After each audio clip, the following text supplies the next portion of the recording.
Thank you for joining us this evening. I'm Troy, and here with Castle Building and Remodeling, and tonight we're going to talk about kitchen remodeling on a budget. What I like to do with our kitchen remodeling on a budget class is talk about how we look at the work we do. And one of the things that we really focus on is our design process. When starting really any remodel, but especially a kitchen. So it becomes pretty meticulous work with elevation details that may be a backsplash, plumbing details, and you want to make sure these things are sort of understood in that design process. So I kind of walk through our design process and then relate it to how a homeowner might accomplish similar things on their own. Sometimes we're a fit for clients as a full service design build remodeler. Sometimes people with the budget or timing or other things have to take more things on themselves. And so in our educational environment, we kind of want to be able to sort of empower all people to manage the improvements they need on their homes. So this initial slide shows our 4 showrooms. If you include our natural built home location, I believe we're up here in Northeast today. And each showroom is set up with selection items to help people make choices, seeing product in our showrooms, possibly ordering product in if we don't carry something, using the internet, really to tie together all the pieces. So that's kind of our philosophy, is we use those showrooms for our clients. And today we'll be talking about planning the kitchen remodeling project, as I mentioned. I think what we do in the design phases, the early phases, are really important to having an effective remodel of any type, and it's that planning piece. So we'll kind of walk through that, and I'll explain how you too can execute those pieces. We'll talk about some of the products that are happening. We'll touch on our sustainable design, which is then kind of picked up by our natural built home partner. Talk some pricing and costs, because that's always important. Project length, how we're using social media, and then we'll have some photographs that show you projects we've completed for you to get ideas from. When we meet a client, typically our first move is to come out and visit with you, take a look at the space and do some measuring and photographing, and talk to you about what you want to accomplish. Part of what we're doing there is starting to understand how you'd like to change the space, but also tie it in pretty quickly to budget. Because if the budget isn't there for a client, it just doesn't make sense. So when we're out there, we're doing pictures and dimensions. We create a ballpark estimate from that, so that without a lot of time on your part, you don't have to wade through 3,000 countertop samples. We can get to an area where we're understanding price. And I think that's important to move the project forward. Then if that looks good, we go into our design and planning. And I think it is important that we have a conversation about how we work, what a homeowner needs, at no cost to the homeowner, because a lot of people just don't know what this stuff costs. Our website's set up to give you some information, but it's not like when you go buy a car and you know, all right, I'm buying a 2-year-old Honda with cloth seats, and I looked it up online and it's $22,000 to $24,000. You know, I'm just throwing a number out, but you can find out what it is, right? Whereas you meet with a remodeler and you've really got to start conversing about both the design and the budget. So we don't charge for that piece.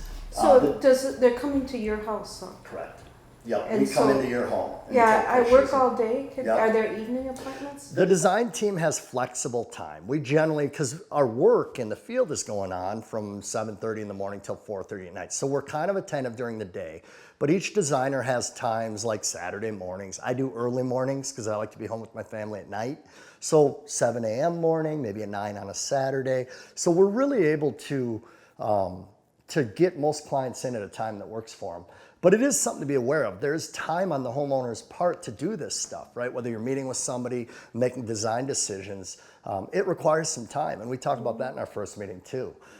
You know, if you just want to write a blank check and have us design it and do it while you're at work, that'd be swell. But most people haven't been into that. So absolutely. It requires that we get together and we have some flexibility.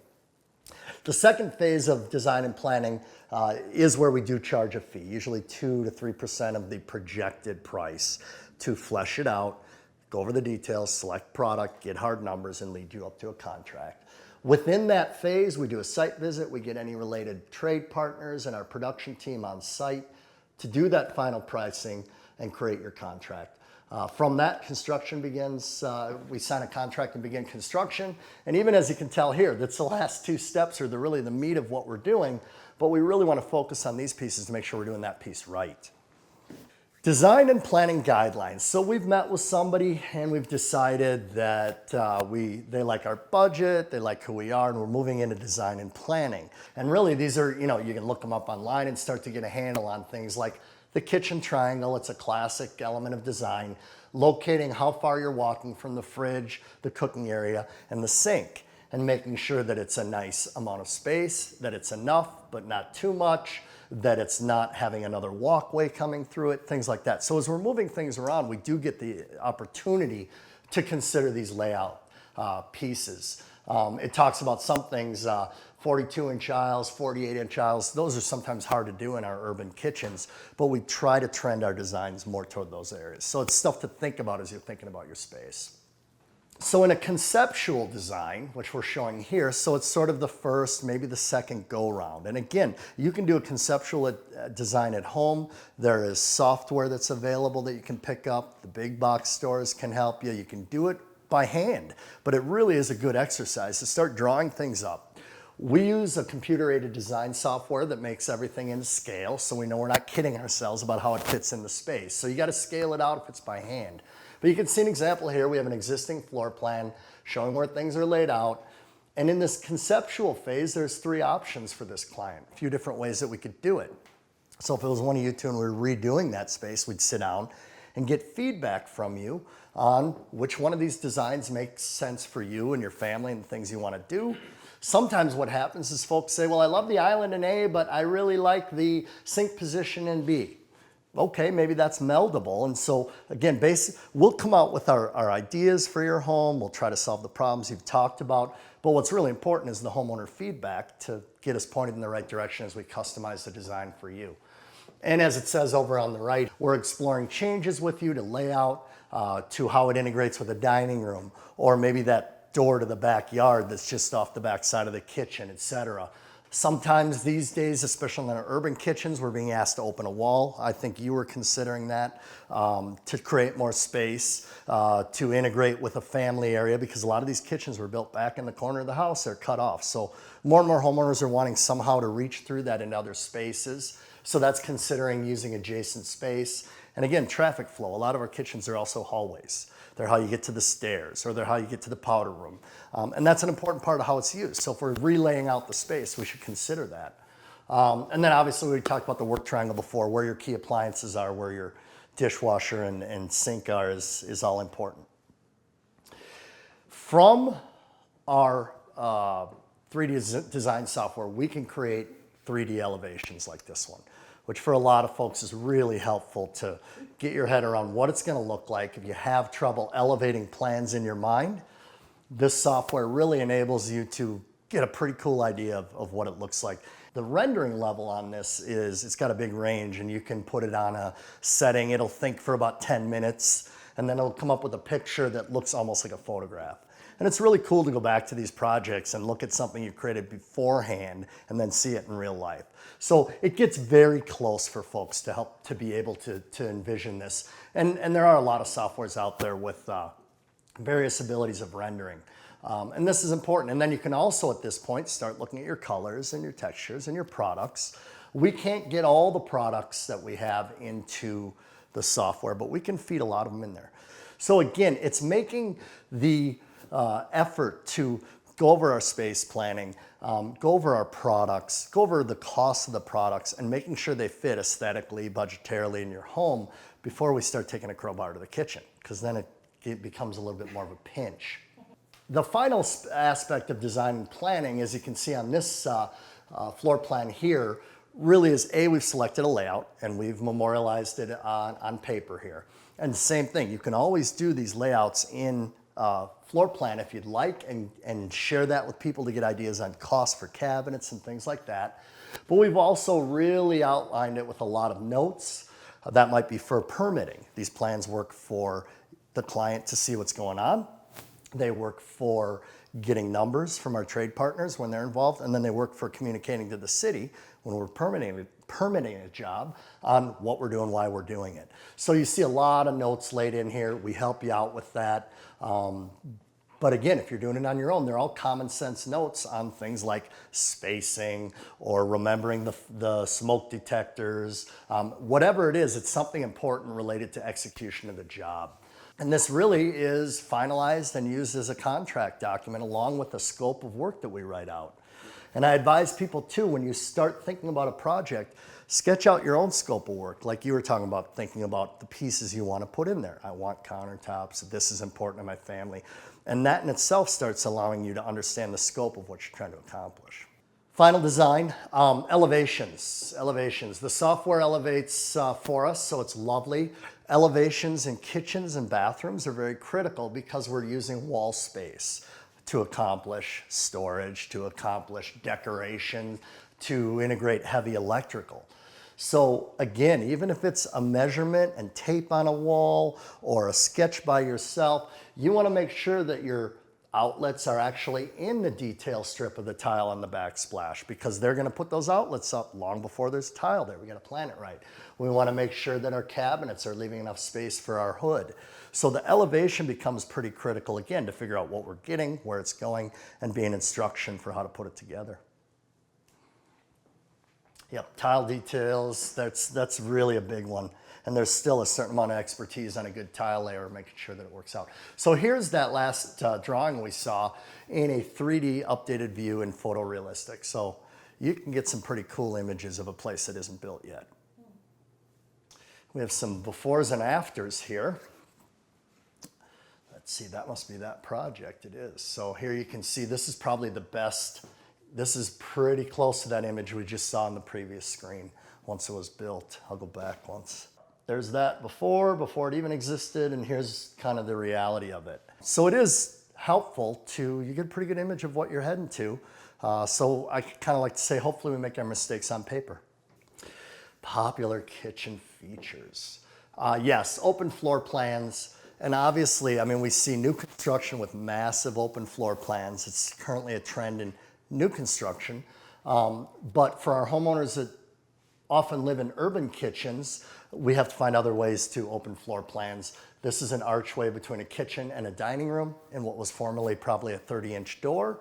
And you can kind of see how that opens spaces. This looks like it may have been an addition. I'm not totally familiar with that one, but the way it stretches out backwards, it may have been an addition. But there's all kinds of ways to open floor plans. Peninsulas tend to get used in our kitchens more than islands because we often don't have space for them, but we can do either.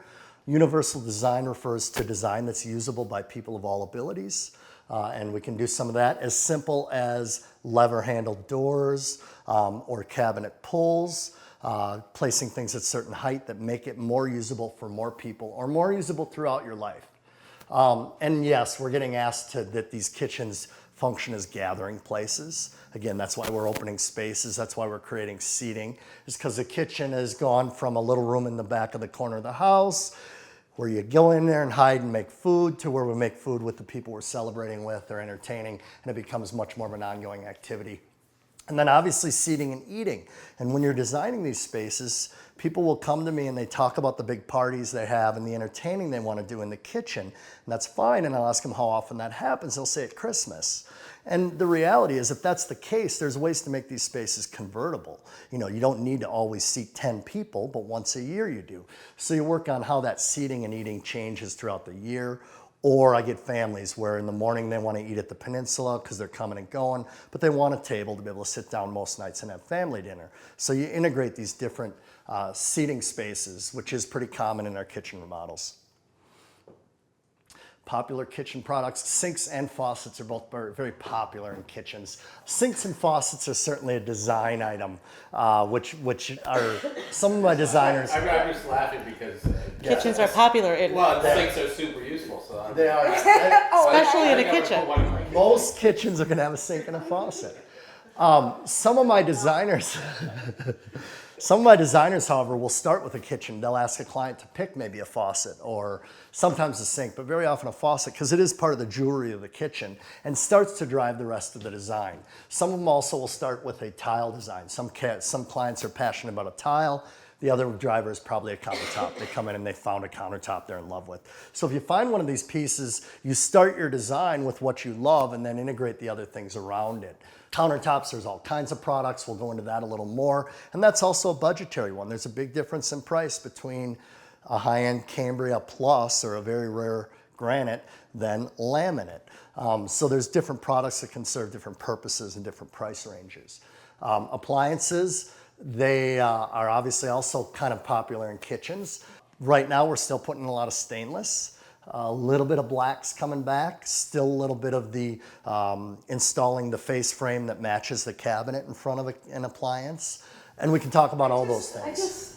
They're white. They should just You like, be yeah, white. yeah. Just standard, normal. Yeah, white. yeah. There is a little bit of backlash coming from all the stainless, and it's white and black a little bit. They've gotten the stainless to where the fingerprints are a little more manageable, and I think that's helped it to hang on. No, but they're so expensive, and it's like, Yeah, it really, and that's another spot in appliances where you really got to decide what your value is to your family and your home. Do you just need a big refrigerator that is reliable and plugs away, or does it have to have the water and the ice and the dual doors? And you got to walk through all those pieces because they all have ramifications for style and for pricing in your kitchen. Hardware, obviously it's a fun way to decorate your cabinets. You're doing pulls and knobs and things like that, and you can make a pretty big statement with different hardware. This little one here is a cup pull, which is pretty traditional. And then flooring. A lot of these kitchens will get called in and there's layers of something in the existing kitchen. It may be hardwood underneath, and a lot of folks like to tie that hardwood in if it's there. If it's not there, we can put it in or use another product. And again, this is an area where there's a big range on performance and price. A soft floor versus a very hard ceramic tile. It's very durable, but it's hard to stand on all day. So again, when you're thinking about these pieces in design, you want to consider, how do you use the space? Do you drop dishes a lot? Do you want them to maybe survive? That's what my wife and I have to think about. So, you know, you think about all these things about how you use it and how you want to finish those spaces. Sustainable design, we'll have a couple minutes on this. Sustainable being green, renewable, energy efficient, leading to good indoor air quality. These are all aspects of sustainable design. A lot of sustainable design really has been integrated into normal everyday products. Aaron and I were just talking about, oddly enough, the LED lights that are out. It's all LED at the store, and you buy a new bulb and it's no longer incandescent. It's kind of becoming standard practice as opposed to 20 years ago when you bought that curly Q thing and tried to figure out how it worked. And so some of this stuff is just and happening. then those become hazardous waste now. I know, exactly. And you know, people are shoving them in an orange juice can and just getting rid of them. So the LEDs, I believe, are not hazardous. I'm not sure, but they last some ridiculous amount of time.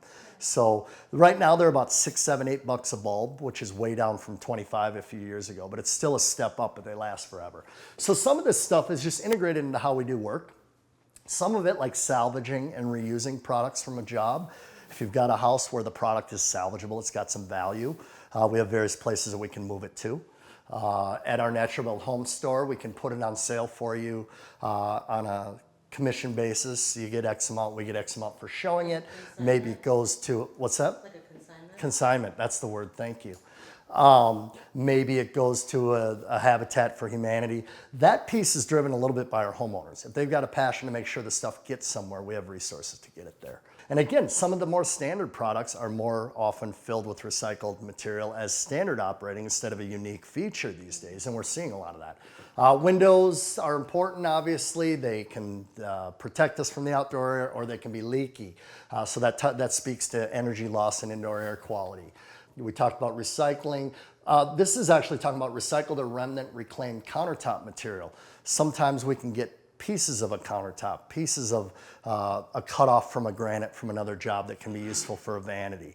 It's another way to be sustainable in what we're doing. We have very healthy paints. Timeless design is better design, lasts longer. We do look at that. We work predominantly in houses that are older, so they have a design detail. And even the clients that aren't in a necessarily architecturally unique home, they're gonna have passion about their design. The better the design is, the longer it lasts, the better the investment is. So if a client wants to put hot pink black backsplash tile on, We'll talk about the fact that you might love that, but if you're thinking about selling the house in 3 years, you want to consider whether that's going to apply.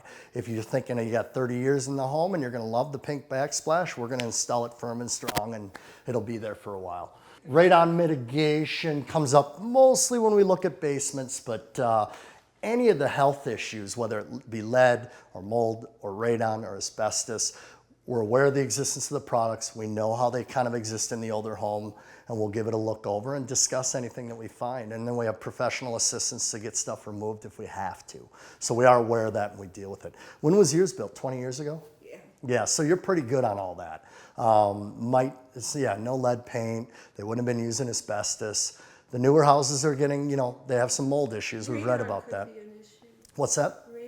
Radon can absolutely be an issue. And there's a little test kit that you leave in the basement. Did it look all right? I don't know. It was more than I would have liked to have seen. I'm an environmental chemist. So. Oh yeah, absolutely. Yeah, that's it. Is people have all different sensitivities to these things, and I'd like to respond to that.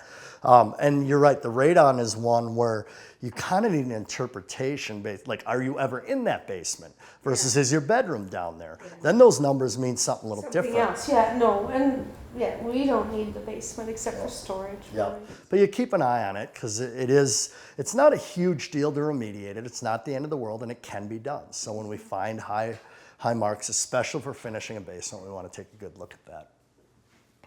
Natural Built Home, as I had mentioned earlier, is a retailer of these. Many of the products we're talking about, they're also experts in the use of these products. And we've got a salvage room there so that we're doing our own work of recycling the stuff that we find, trying to find new homes for it. And that is located down on 4020 Minnehaha Avenue. That was one of my questions because you mentioned that before. So do you recommend going and looking at that store? Especially with what you're looking at doing and an attention that you have professionally developed to some of the health issues. They're going to have tile and floor coverings and countertop options and designers to help you sort through that. And they're open retail hours, which makes it a little easier to consistently visit. We do a lot of our meetings here by appointment. You have the opportunity to walk in there and look at product now and start thinking about it. So for the scope of what you're looking at, going down there and having some fun looking at the product would make sense. Sustainable design, tax credits for donations. Absolutely. When you're doing remodeling on your home and when you're planning for it, there are all kinds of ways to look at credits and certain loan programs and things like that. And these are a few of the places that have taken old product and given us tax credits. A lot of neighborhoods will do things like having low interest loans if you're upping insulation, which can be part of a kitchen remodel, maybe a couple of new windows, and they want to promote that.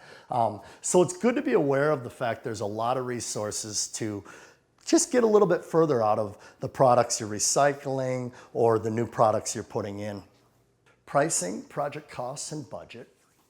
Cabinets and countertops are one of the most expensive items in a kitchen remodel. Yes, they are both very expensive items in a kitchen remodel. But again, there's range in both of those products. We have 3 cabinet lines that we work with.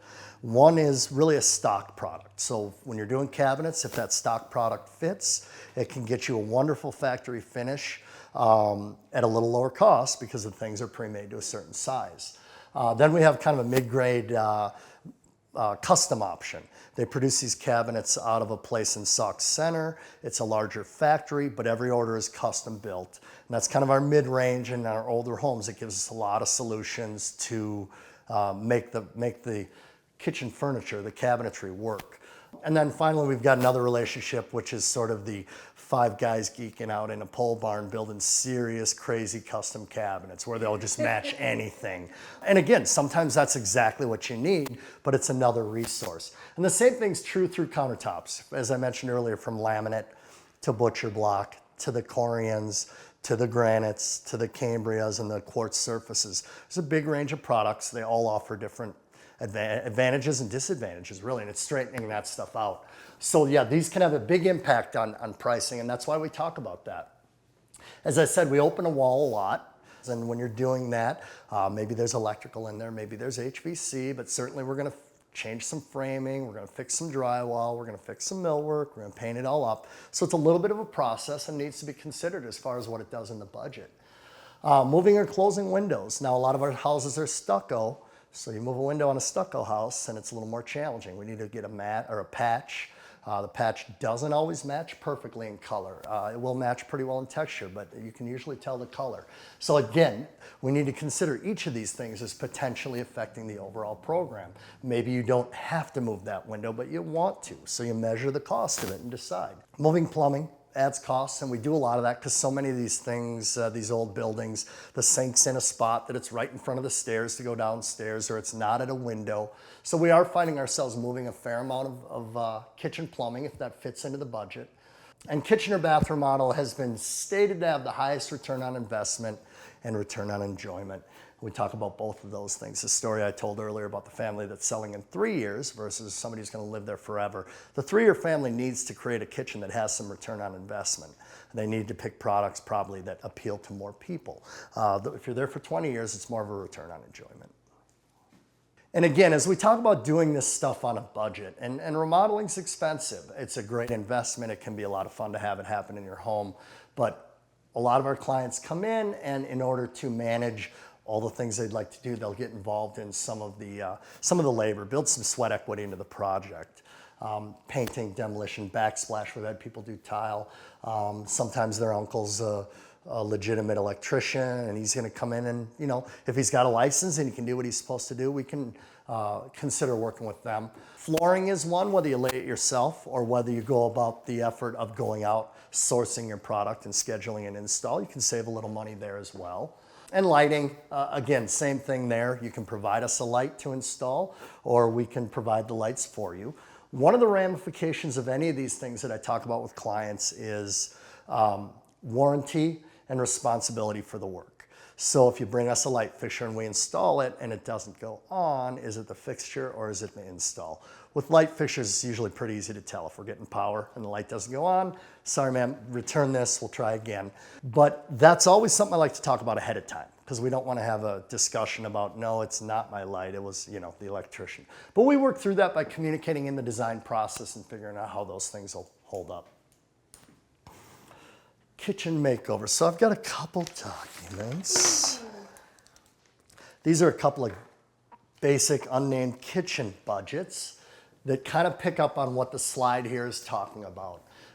Kitchen makeovers being in that 25 range, full kitchen gut and remodel, 45. And I'm sure these numbers are kind of alarming always when you hear about it. I was, get the number, take a breath, we can talk about it. That is why you start building in sweat equity and you start making decisions on the products that really fit your budget, is because we're not talking about small investments. But especially when we're into our full gut kitchens, your house is older. Remember, we're going to be into updating plumbing, updating electrical. You probably have lath and plaster on the walls, which was wonderful when it was installed 80 years ago, and now it's heavy and cracked and annoying and needs to go away. So just to strip it out and start over, we've got a lot of upgrading to do. It's not just, in her case, she's got a modern building, 20 years old. Cabinets are still good. Electrical's a little more up to date. She gets to go right to the fancy stuff and start putting in the pretty stuff because the building's been updated. We get into our older homes, we're doing more updating, and that affects costs. But you don't want to build a new kitchen where you plug in the toaster like the old days and it blows the circuit. So we need to update circuits. We need to make sure the electrical is there to support a kitchen. And that's where some of these costs come in. They're not all just the pretty fun stuff. We do have, this talks about our website here, and there's a whole list of budgets for all kinds of projects on your home. So it's really a good resource just for getting some education and some sense of what you're walking into when you go to look for professional design build services. This is back to that return on investment, suggesting kitchens are somewhere in the 72, 76 range, meaning if you buy a $50,000 kitchen, it would immediately add about $30,000 to the value of your home. It's interesting. If you're really concerned about this, I tell people to talk to a realtor. If you've got a realtor who can give you some advice. A lot of my clients are looking at moving versus remodeling, things like that, maybe with something as significant as yours you are. And getting a realtor's advice on, what are these upgrades, what's missing from my home is really helpful because they're more on top of some of this than we are. But some of the recent numbers do indicate that a kitchen investment is a pretty solid investment. And if you think about it, you're down the road, if you're selling the house, or even if you're entertaining, a beautiful kitchen definitely gives the whole main floor a real uplift and, makes it a nice place to entertain, makes it a nice property for sale if that's what it comes down to. So I believe it's a strong investment, but you don't do it just for that reason. Some salvage and reuse centers. Again, we talked earlier, whether you're taking something over from your project to some of these locations. Yeah, that's in there. You can dig that one up. Whether you're taking something over and you want it salvaged, or a lot of times we're going to these places. Bauer Brothers is just an adventure. It's 5 stories of stuff. Gilded Salvage they have some probably more unique salvage items there. I haven't been to some of the others. But you can get some really cool stuff to work on your home with. Again, here, I always advise there are positives and negatives. Be aware of if you find a lovely old cabinet set and you want it totally reconfigured to be just like a modern cabinet, all of a sudden it's not necessarily a financial advantage. You may love the cabinets, you may love the wood, and it's worthwhile investment.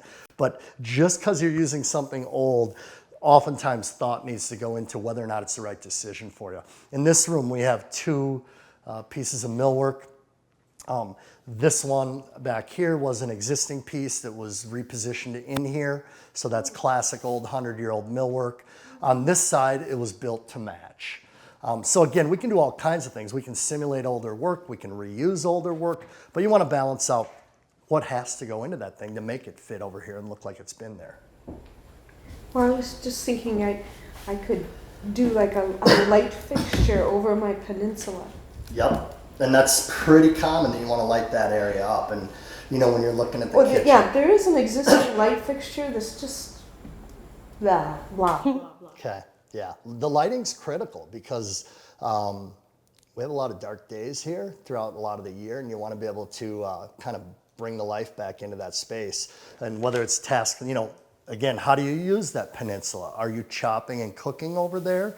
In which case, one kind of light is helpful, or just using it to pass dishes over, or people hanging around it. And our designers will kind of help you figure out that lighting scheme to work for what you want to do in the home. But yeah, absolutely. The cats have baskets and they sit in them and they watch me cook. So you need heat for the cats in the basket. There you go. That's excellent. Project length is pretty critical. Now at Castle and with the process that I'm sort of advising, there's a lot of planning that goes in, and that needs to be considered. I will get to people's homes and they're like, when can you start working? We got a lot of questions to answer before we go to work. So this is saying design is between 8 and 12 weeks and remodeling is 6 to 12. So we're actually suggesting from the get-go that the construction itself might be less than the remodeling. The nice thing than the design.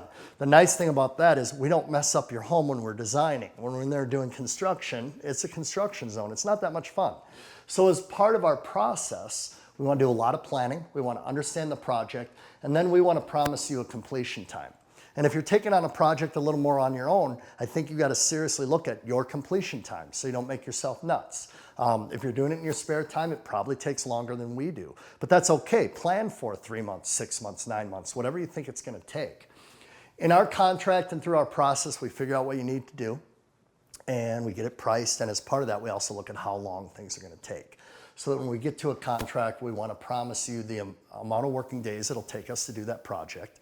And your contract will look like something like 30 working days to execute this contract. If we don't get done in that time, we'll pay you $40 a day after that.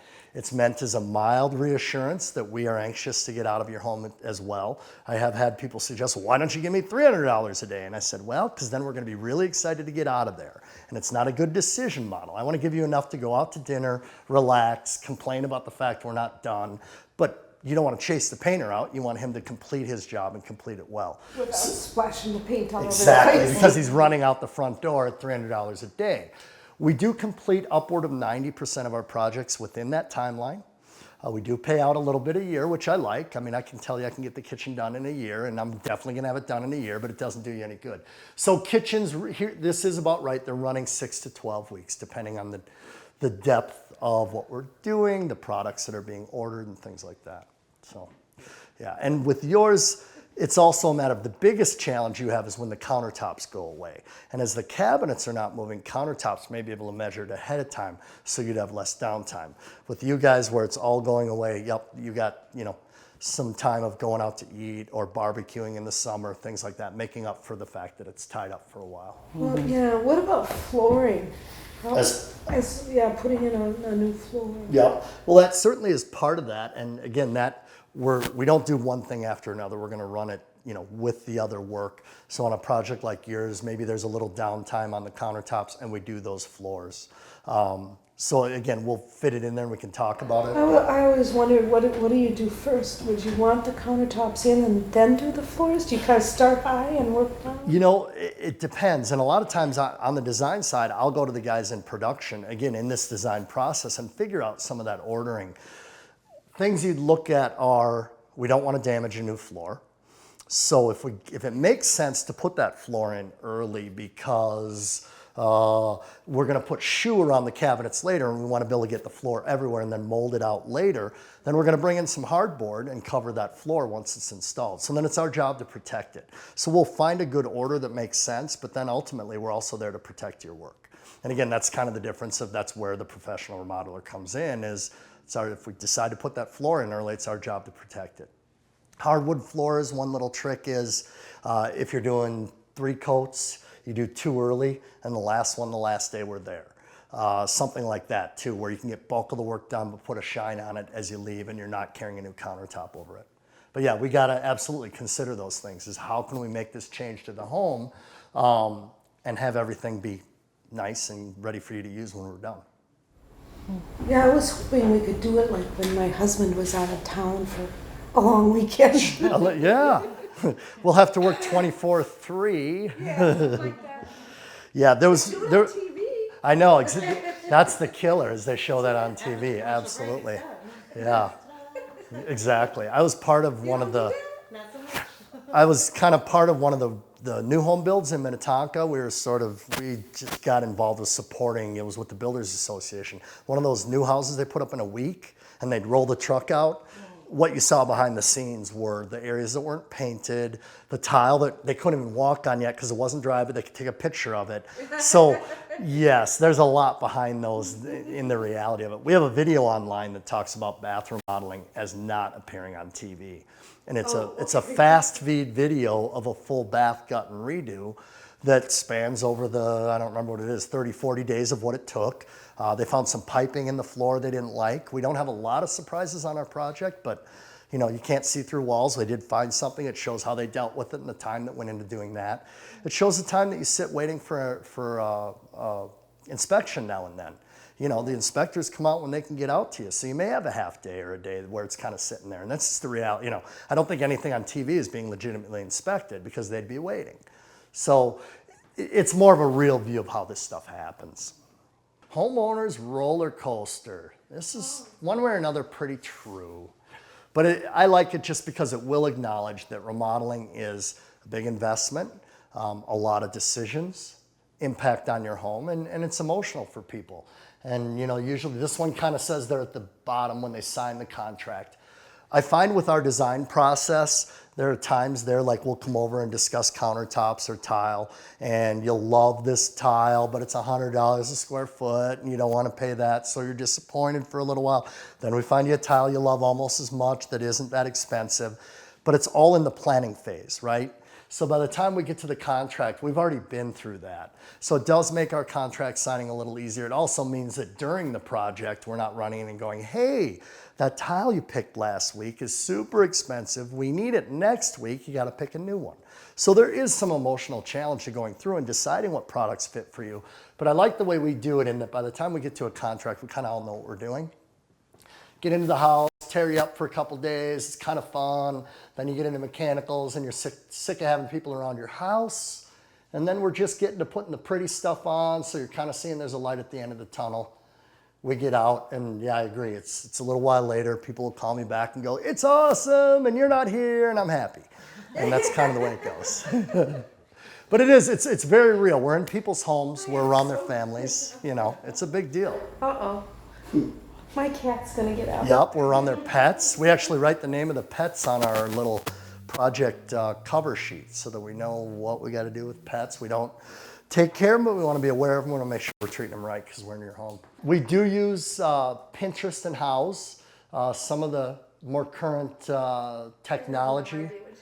Yeah, I know, exactly. I'm right on the edge where My designers, however, that are 25, 30, 35, they will create and they work with clients to create a board. So a client can put pictures in of things they think are cool. The designer can put pictures in of products they think will fit. And it's a nice way to visually exchange information. So if you're working with us and you like it, you may run across an opportunity to use that. I use Facebook. That might work too. These are all about just posting pictures and ideas and concepts. So it ends up being, it lends itself to the concept of design because it really is, even if people aren't designing, they'll just go through tons of pictures. Collage. A collage, yeah, all the garden ideas, all the places I want to go out to eat. Yeah, you're right, exactly. This is your version of house.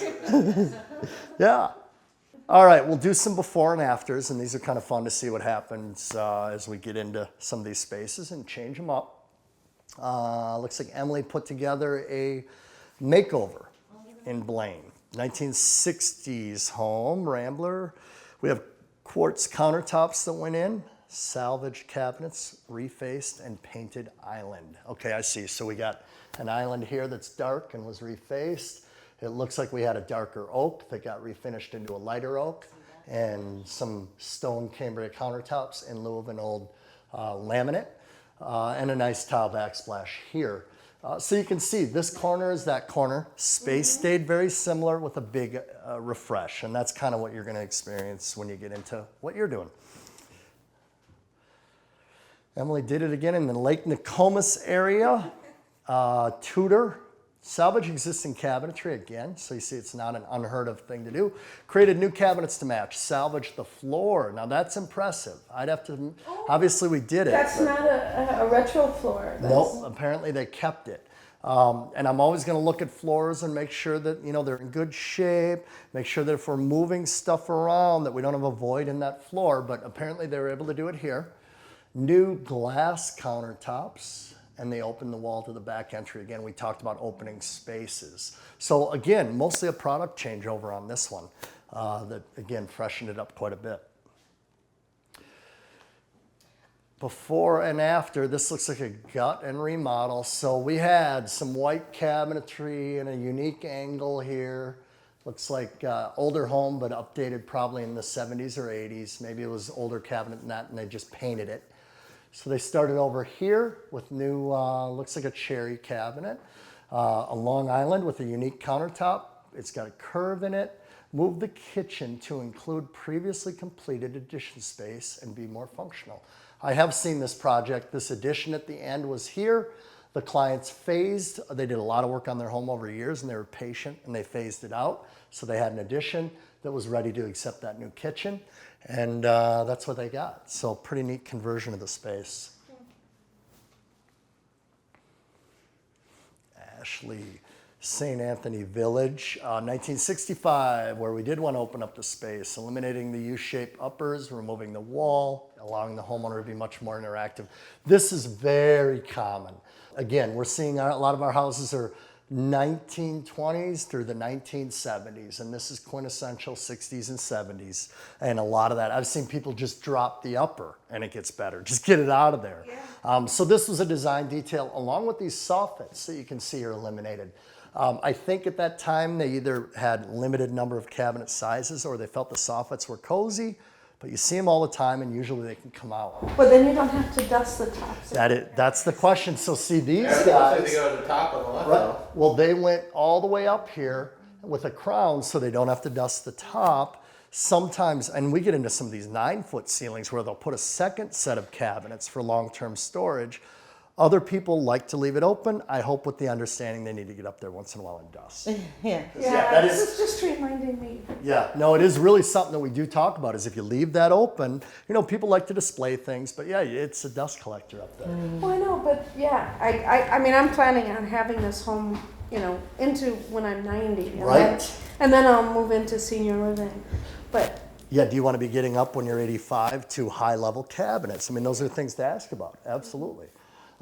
So that's why that piece of design and discussion and how you're going to use the space is so important. Minnehaha neighborhood, it got laminate countertops and backsplash. A pantry cabinet was installed in front of the chimney instead of removing it, so the cabinet is not as deep as it looks. So a cabinet to hide a chimney. Other than that, looks like we switched out a window, obviously updated cabinets and countertops. This is a laminate with a self-rimming sink. Laminate being sort of on the low end of the food chain of the cost of countertops. I often want to remind people it's a very viable alternative. They've come out with wonderful patterns, cool edges. So it's a very viable price point type of a material that you kind of got to consider if that's what you're looking at. Is that what that, I saw you had this, what is it? Marmoleum. Marmoleum. Marmoleum can be used on a countertop. That's a linseed oil based both countertop, floor covering, and backsplash product. It's not going to be as inexpensive as laminate, but it's probably not going to be as expensive as a quartz. So lots of neat ideas that you can use. And one of the things that's important to remember is a lot of people get really carried away with the countertops. Countertops actually can be switched out. You're going to do that. So if you start with one level of countertops, a lot of the younger buyers, get your kitchen done, get it done right, buy some nice cabinets, and start with a nice laminate. You get a bonus in 3 years, 5 years. It's not that big a deal to change it out. It is a big deal to go and fix the cabinets underneath a granite countertop. So again, and just to reiterate, there's a lot of neat ways this can come together, and you can tell by the after here, it's a nice space. It's a remodeled space. It's going to show well. It's going to treat the family well, but we don't have to break the bank on product.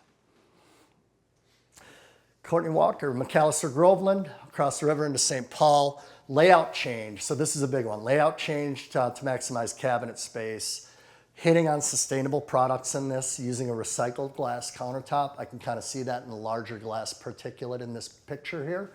LED under cabinet lights and ceiling lights. Refinished hardwood floors I'd mentioned earlier. Sometimes there's an old hardwood under there and we can pick it up and refinish it. And that's a really economical and reuseful way to get a nice new floor look. And looks like we replaced some old windows. So that's a major gut and redo. Nice project, really light, bright finishes on there. And Mark's got a full kitchen remodel. Wow, look at these befores. Got some yellow and kind of, yeah, that's pretty wild. Yeah, wow. They got a big upgrade. I like that. So here's one we opened into the dining room. Kind of a classic move in. The spaces were allowed, but you can really see how that brings the living space into the kitchen.